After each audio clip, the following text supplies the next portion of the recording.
Viewers at home, you are again welcome to another interesting package of ABN News Panorama from the stable of ABN Television, 15.9, Houston, Texas. I am Kendi Oyedeji. First, the headlines. Osinbajo at 60. My life is work of grace. Osinbajo. Federal government releases economic recovery plan. Osinbajo swears in Onohen as substantive CJ head. Women's Day. Aisha Buhari seeks gender equality. And around the world, attack on Gambian journalist sparks call for press freedom. And in the world of sports, 2 Nigerians moved up in World Para Taekwondo ranking. FIFA top woman wants end to men's World Cup domination. Now the news in full. Acting President, Federal Republic of Nigeria, President Yemi Osinbajo's son, has said his life has been the work of God's grace. He made the remark in an interview with the State House correspondent after members of cabinet celebrated with cutting of cake at the presidential villa, Abuja, on Wednesday. Osinbajo said, and I quote, "Frankly speaking, there's no difference between today and yesterday. It is really a work of grace." He said he thanked God that he is 60, is in good health, and able to serve the nation. He said he is happy and fulfilled. Also, wife of President Muhammadu Buhari, Mrs. Aisha Buhari, has congratulated the acting president. She said, and I quote, "On the occasion of your birthday, Your Excellency, Professor Yemi Osinbajo's son, acting president, Federal Republic of Nigeria, I wish to extend my congratulations to you and state that the years you have spent building your reputation in multiple capacities have today resulted in ability to carry out your duties in line with the manifestos of the All Progressives Congress, APC, to ensure that a better Nigeria is realized. Congratulations and happy birthday." End of quote. Meanwhile, as Nigerians continue to congratulate the acting president Yemi Osinbajo on his new age, the management and entire workforce of ABN Television also felicitate with him and pray God's wisdom and sound health to take Nigeria to a better ground. The federal government of Nigeria recently released the Economic Recovery and Growth Plan, which is expected to take the country out of recession after extensive consultation with stakeholders from both the private and public sectors of the economy. The Ministry of Budget and National Planning released the document, which contains the economic blueprint of the government for a 3-year period from 2017 to 2020. The projection of the plan is to drive structural economic transformation with an emphasis on improving both the private and public sector efficiency, with the aim of increasing national productivity and achieve sustainable diversification of production to significantly grow the economy and achieve maximum welfare for the citizens, beginning with food and energy security. It is planned that by 2020, Nigeria would have significantly progressed towards achieving structural economic change with a more diversified and inclusive economy. Also, the plan is expected to deliver on 5 key broad outcomes, which are a stable macroeconomic, agricultural transformation and food security, sufficiency in energy, power and petroleum, improved transportation infrastructure and industrialization, focusing on small and medium-scale enterprises. Acting President Professor Yemi Osinbajo swears in new Chief Justice of Nigeria, CJN Justice Walter Onohen, at the State House, Abuja, on Tuesday, March 7, 2017. Onohen was appointed by President Muhammadu Buhari on November 10, 2016, as the Acting Chief Justice of Nigeria. According to the constitutional provision, Onohen's name was sent to the Senate on February 7, 2017, by Acting President Yemi Osinbajo for confirmation. The Senate screened and confirmed his nomination. Speaking at the swearing-in ceremony, which took place at the Council's chamber of the Presidential Villa, Abuja, Osinbajo reminded the new CJN of the enormous task ahead of him, saying the fate of millions of Nigerians now plays in his hands for justice. By his confirmation, Onohe, who hails from Cross River State, will be the 28th person to occupy the position since 1914, according to judiciary records. 66-year-old Walter Samuel Onohe has been a justice of the Supreme Court of Nigeria since 2005. He graduated from the University of Ghana, Legon, Ghana in 1977 and from Nigerian Law School, Lagos, 1978. Before joining the Supreme Court, he was a judge in Cross River State and a justice of the Court of Appeal. He was decorated by the acting president Yemi Osinbajo with the national honors of Grand Commander of the Niger during the oath-taking ceremony as the Chief Justice of Nigeria, CJN, at the Aso Chamber, Presidential Villa, Abuja. Acting President of the Federal Republic of Nigeria, Professor Yemi Osinbajo, has said that the federal government is committed to delivering a fast and efficient rail service system between Lagos and Ibadan within a projected time frame of December 2018. Osinbajo, who spoke at the groundbreaking ceremony of the Segment 2 Lagos-Ibadan Rail Project, with extension to Lagos Port Complex, Apapa, held at the Nigerian Railway Corporation compound, Ebute Metta, recalled that President Muhammadu Buhari, during his visit to China in January 2016, reopened negotiations on Chinese support for the project under the Lagos-Kano Modernization Project. He said the groundbreaking ceremony marked the commencement of government's plan to improve transport link with Lagos, the national economic nerve and major port, to other state capitals across the country.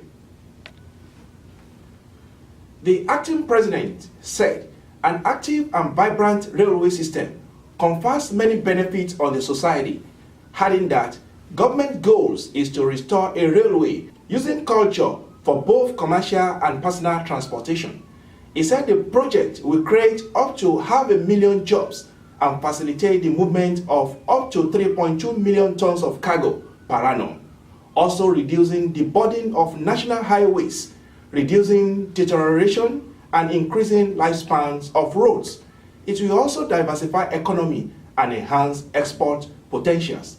In his message, Lagos State Governor Mr. Akiwumi Ambode said the Lagos-Ibadan Rail Project will go a long way to open up the economy of the Southwest region, as well as facilitate regional integration and growth.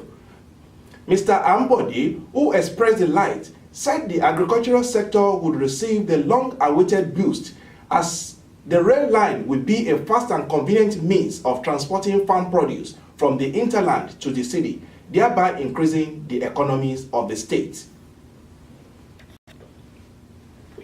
The wife of the President of Nigeria, Mrs. Aisha Buhari, has called on governments at all levels to rise to the global challenge of ensuring gender equality and empowerment of women and girls. She said this in a goodwill message on the International Women's Day. Mrs. Buhari said that it is imperative to appeal to all stakeholders, particularly governments at all levels, to rise to the global challenge of ensuring the achievement of gender equality and empowerment of all women and girls in line with the objectives of Sustainable Development Goals. Educating a woman, it is said, is educating a nation or generation. It is my wish, therefore, to felicitate with fellow Nigerian women and women all over the world on this very memorable and important day, she said. Mrs. Buhari also stressed that the day is another opportunity to reflect on the conditions of women, both at the global arena and national level, with a view to providing a way forward for the betterment of Nigerian women. She said, according to record, that women are the most vulnerable and poorest group globally, adding that despite challenges faced by women in the journey of life, they must not be deterred, as they are the fountain of wisdom and endurance. This year's theme, Be Bold for Change, encourages taking groundbreaking action that drives the greatest change for women, accelerating gender parity and helping women advance, as well as unleashing their limitless potentials. She reaffirmed her commitment towards the cause of women through her initiative, Future Assured. The Central Bank of Nigeria, CBN, has directed money deposit banks to henceforth process and meet the demand for dollar and other foreign currencies within 48 hours. The Director, Financial Markets Department of CBN, Dr. Alvan Ikoku, said in a circular made available to journalists recently in Abuja that the order would further make foreign currencies readily available to end users. Ikoku said that banks have been directed to process and meet the demand for personal and business traveling allowances by customers within 24 hours of application. For school fees and medical bills, the Apex Bank said that the commercial banks were to meet demands within 48 hours. He added that non-compliance with these directives would attract sanctions. And the news around the world. Journalists in the Gambia urged the country's new leadership to uphold its pledge to respect media freedom following a violent assault on a reporter by supporters of President Adama Barrow. Keba Jefang, a journalist for Foroya newspaper, was hit, scratched, and insulted at a press conference on Sunday, held by ministers from 3 parties who joined together to form Barrow's new coalition government. Describing an attack on freedom of expression, particularly media freedom, Gambia Press Union Secretary General Sakul Jameh said the supporters' action were illegal and called on the leaders of the 3 political parties to take appropriate steps to address the matter. Eyewitnesses said Jefang was attacked for asking pointed questions to ministers about whether their parties would continue to maintain their coalition in the Gambia's upcoming legislative election. President Adama Barrow had been a member of the UDP until he resigned to stand as the coalition candidate in the December election that unseated President Yahya Jammeh from power. And sports news. Faith Obazoaye, K42, and Samson Upera, K44, have moved up to 5th and 11th in the current World Para Taekwondo ranking order. A statement signed by Oris Taiwo, Secretary General of Nigerian Taekwondo Federation (NTF) on Monday in Abuja, said the ranking was a good beginning for Nigeria, adding that the recent ranking has placed Nigeria above other African nations and other Taekwondo countries around the world. He further stressed that it strengthens Nigerians' chances of participation in the 2020 Tokyo Olympics because there is an automatic qualification for the 10th best ranking players in the world.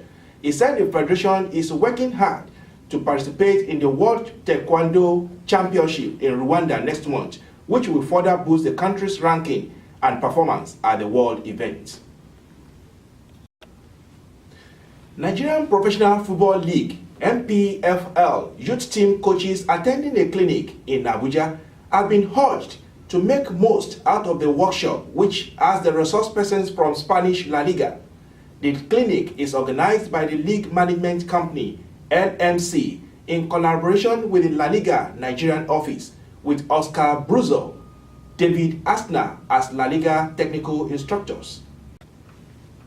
At the official flagging off of the workshop in Abuja on Saturday, Chairman of LMC, Shehu Diko, charged the over 100 coaches, including 20 from the MPFL Youth Club and others from the third-tier nationwide league, to ensure that they learnt very well from the knowledge shared by the resource persons.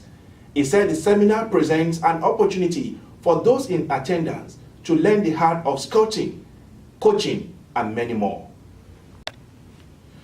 Diko admonished all in attendance not to joke with the opportunity. He said he expects that in the nearest future, they should be able to pinpoint players they have developed who at the time may be playing abroad or somewhere in the MPFL. On the quality of the courses, the NFF second vice president said he has gone through the course outline and he believes it will be beneficial to the participants. Other dignitaries at the opening ceremony included the technical director of the NFL, represented by the assistant director technical, Coach Shiji Lagunju, Chief Operating Officer of the LMC, Saliu Abubakar, Chief Executive Officer of the Nationwide League One, Ahmed Kawu, and Country Manager La Liga Nigeria, Mutiu Adepoju, among others. The highest-ranking woman at FIFA, Fatma Samora, is attacking football stereotypes in a way that the sports male establishment may find uncomfortable, and she has her sight set on the World Cup. Samora, a former United Nations diplomat who became FIFA Secretary General and right-hand woman to President Gianni Infantino in June, said it was dismaying for women's football to rely on the Men's World Cup for finance. Samora said crowds at the Women's World Cup in Canada 2015 and the Women's African Cups of Nations in Cameroon last year proved the need to change emphasis. Samora said in an interview ahead of International Women's Day on Wednesday that it is the Men's World Cup that finances all other tournaments. This, she said, is unacceptable in the 21st century with 50% of the population made up by women. Samora, 55, cut her diplomatic teeth working with the World Food Programme and with refugees in Chad. Becoming the #2 official at scandal-tainted FIFA was a completely new challenge. On this note, we shall be drawing curtain on today's edition of News Panorama, brought to you from the stable of ABN Television 15.9, Austin, Texas. I am Kehinde Oyedeji. Remember, the world is full of nice people. If you cannot find one, please be one. From all of us in the studio, until next week that we'll meet again, I say bye for now.